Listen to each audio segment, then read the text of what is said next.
I was purchasing tomato sauce the other day. That's what we call ketchup for any Americans watching.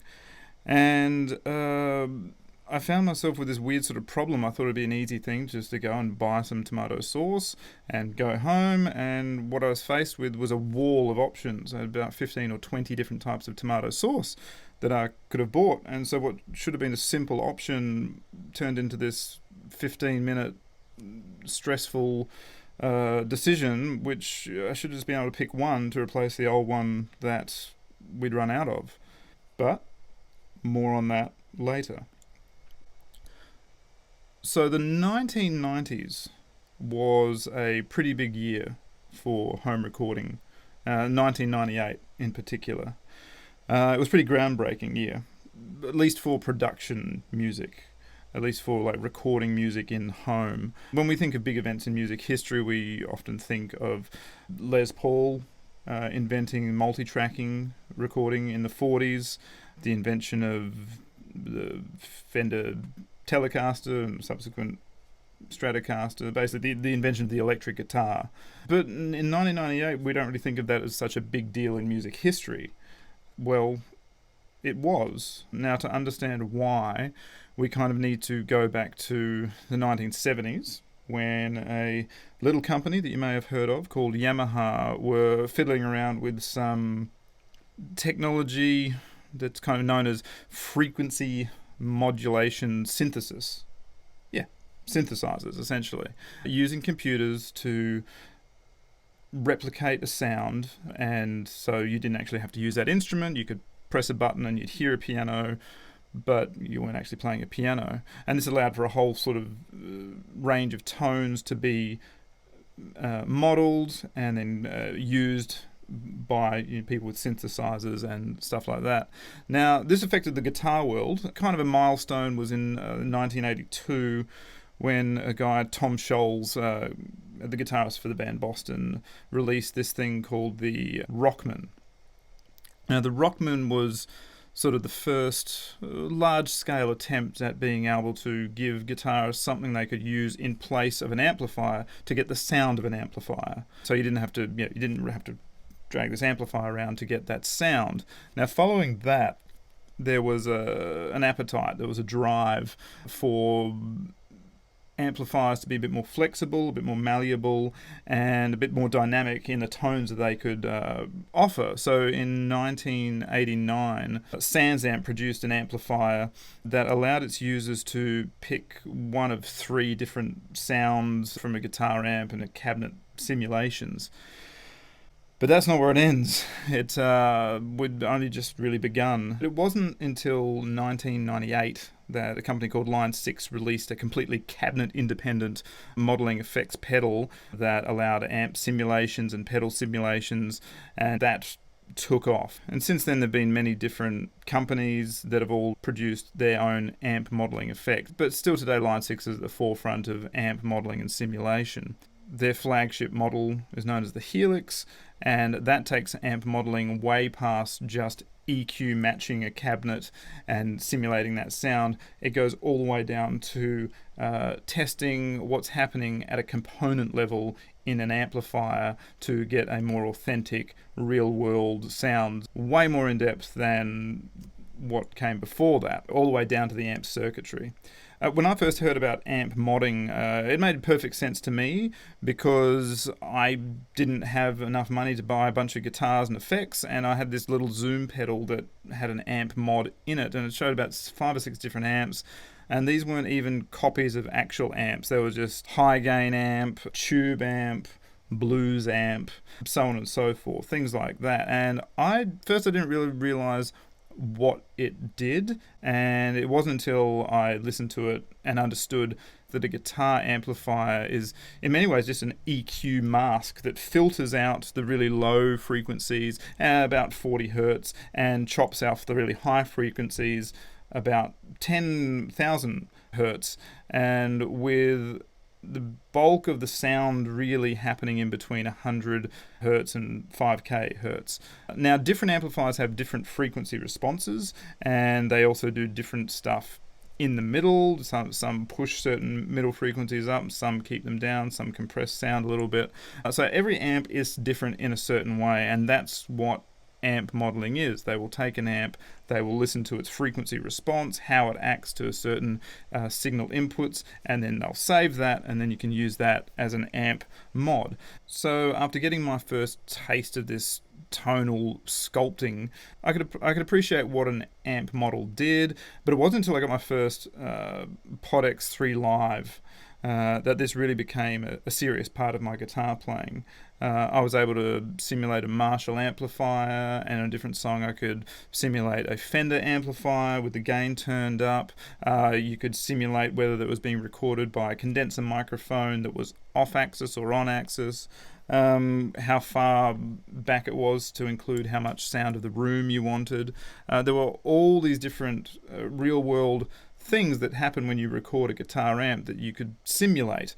And that was pretty incredible to all of a sudden go from just being able to plug my guitar in and record my basic guitar sound, but no, now I could emulate an Eddie Van Halen 5150 amp and really sort of get this very similar sound to the sounds of my heroes.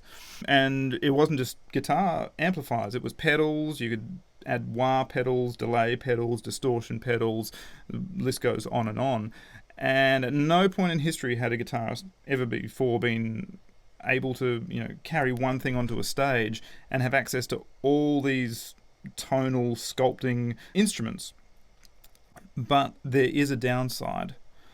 I still sometimes find myself losing 20 minutes, sometimes even an hour, trying to figure out the best tone that I can get, the best amplifier mixed with the best pedal, with the gain, just turned up this much or that much, trying to tweak everything so it sounds perfect.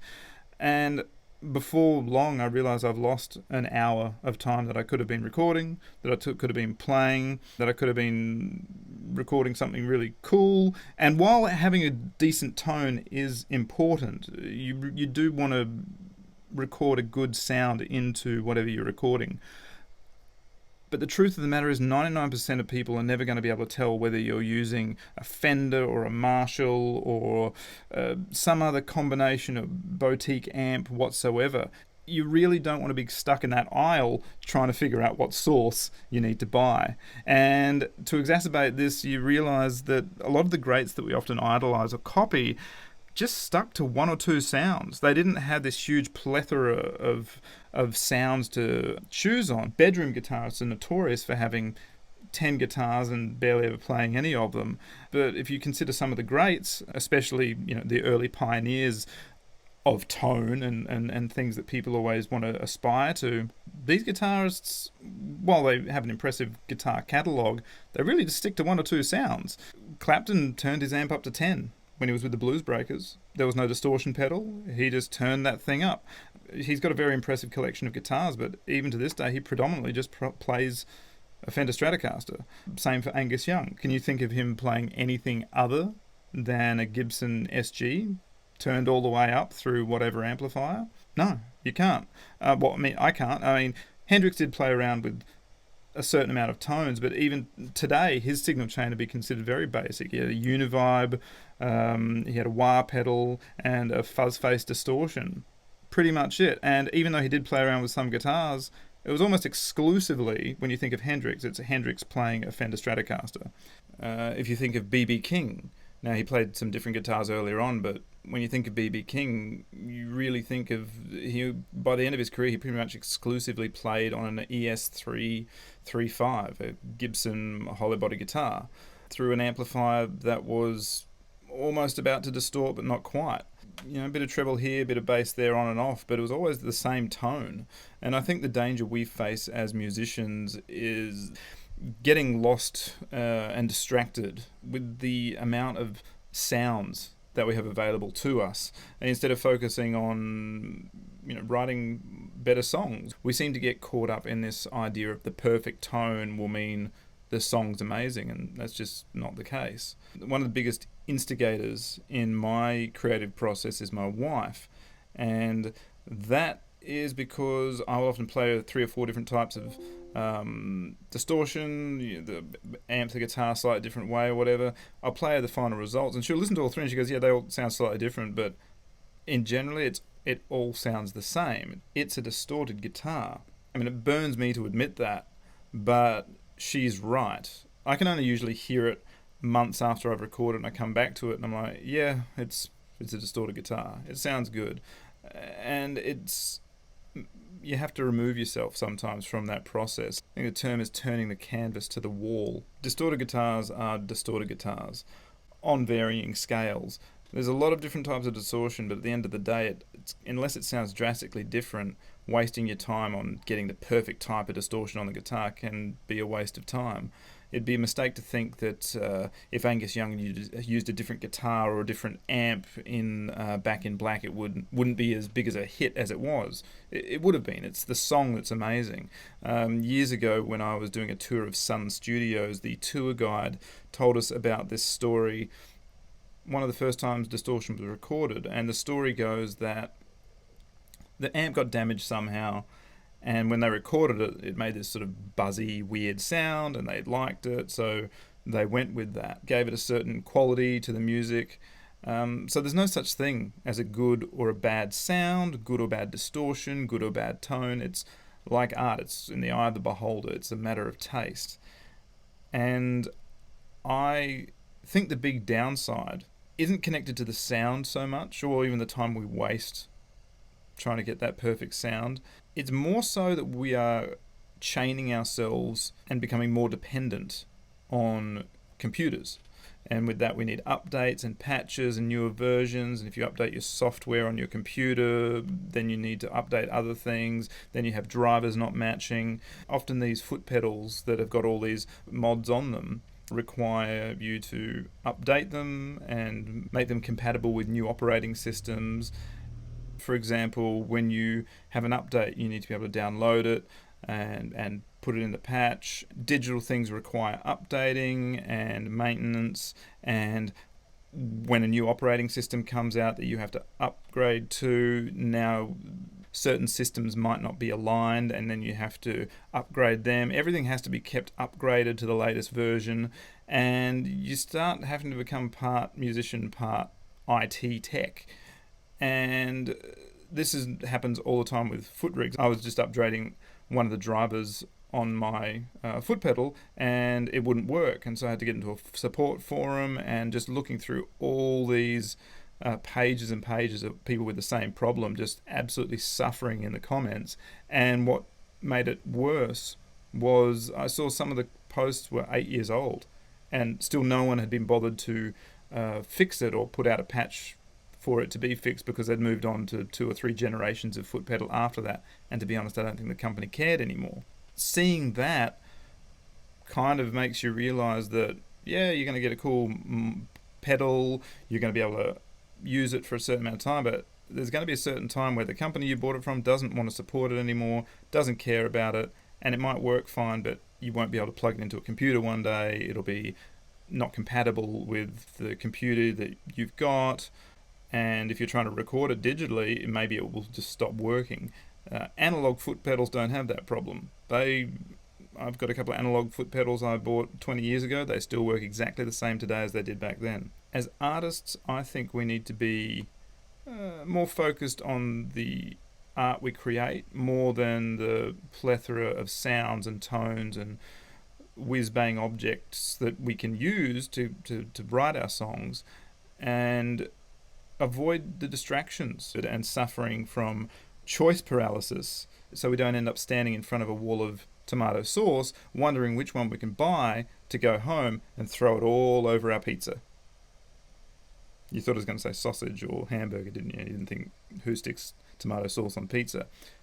That's kind of my point. If Jimmy Page or Eric Clapton or Jimi Hendrix or one of the whoever you follow musically, if one of them had done that back in the 60s, I guarantee you everyone would be doing the equivalent musically of throwing tomato sauce over their pizza today. I think we need to be a little more careful about following our heroes and trying to emulate their tone, because at the end of the day, they were just playing around with sounds. And just because they got a sound that you like that's in one of your favourite songs of all time, doesn't mean that's the golden sound. It doesn't mean it's the best sound ever. Our heroes are there to be admired, no doubt, but just make sure the creations you are making, they're making based on your tastes, not just in the pursuit of someone else's sound. And with that, I'm Mewan. This is the Musician's Workbench. If you liked what you heard, please like and subscribe and turn on all the notifications. And until next time, watch your tone.